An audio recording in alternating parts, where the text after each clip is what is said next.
সীমান্তগামী ডাম্পারের ধাক্কায় মৃত্যু ছাত্রের। রাস্তার উপর মৃতদেহ রেখে রাস্তা অবরোধ এলাকাবাসীদের। ইতিমধ্যেই ঘাতক ডাম্পারের চালক ও খালাসিকে আটক করেছে পুলিশ। উত্তর চব্বিশ পরগনার বসিরহাট মহকুমার স্বরূপনগর থানার সংগ্রামপুর তেঁতুলিয়া রোডের গোল্লা মোড়ের ঘটনা। বছর 12 চতুর্থ শ্রেণীর ছাত্র আশিক বিল্লাহ বাবার সঙ্গে হালখাতা করতে গিয়েছিল বাজারে।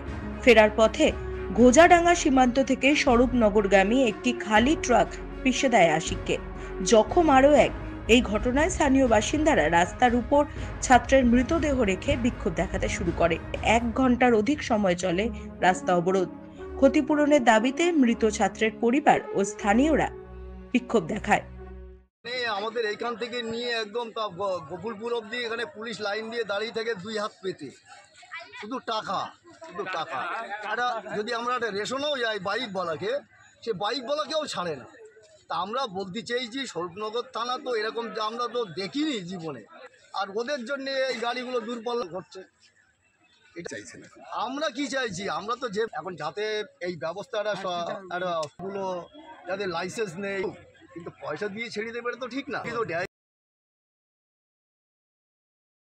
আমরা তো যে এখন যাতে এই ব্যবস্থাটা একটা পুরো এই যে অনিয়ন্ত্রিত গাড়ি পরিচালনা হচ্ছে বা গাড়ি চলাচল করছে, এটা নিয়ন্ত্রণ করার দায়িত্ব সম্পূর্ণ প্রশাসনের।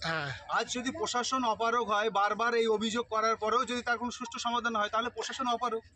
তাহলে প্রশাসনকে উচিত জনগণের সঙ্গে বসে তাদের কি দাবি দাওয়া সেগুলোকে সম্পূর্ণভাবে সমাধান করা উচিত। এবং যেহেতু তারা সরকারের পয়সায় তারা বেতন পায়, বেতনভোগ কর্মচারী, তাদেরকে অন্য কোনোভাবে কারোর কাছ থেকে কোনো পয়সা নেওয়া উচিত নয়, কারণ সে সরকারের জনগণের টাকায় তাদের বেতন হয়। তাহলে মানুষের উচিত তাদের সুবিধার অসুবিধাটাকে, তাদের সামনে যেগুলো অসুবিধা হচ্ছে সেগুলোকে সমাধান করা। আমরা দেখছি প্রশাসন বহুবার এরকম অ্যাক্সিডেন্ট হওয়ার পরে আমাদের প্রশাসন কোনো নির্বিকার, প্রশাসনের কোনো ভূমিকা নেই। প্রশাসন আজকে যাচ্ছে, কালকে এটা পয়সা বা অর্থের মাধ্যমে সেটেলমেন্ট করে যারা প্রকৃত ক্ষতিগ্রস্ত তার বাড়ির লোকও কোনো অর্থ পায় না, যারা মানে যে মারা গেছে বা তার আত্মীয় স্বজন তারাই দুঃখী থেকে যায়, কিন্তু মাঝখান দিয়ে কোনো সমাধান হয় না। একের পর এক অ্যাক্সিডেন্ট হতে যাচ্ছে। এই অ্যাক্সিডেন্টগুলো কীভাবে কমানো যায় সেটা প্রশাসনের উচ্চ পর্যায়ে বৈঠক করে এগুলোকে কমানো দরকার। তা না হলে এই রেকলেস ড্রাইভিং চলতেই থাকবে আর মানুষ মরতে থাকবে।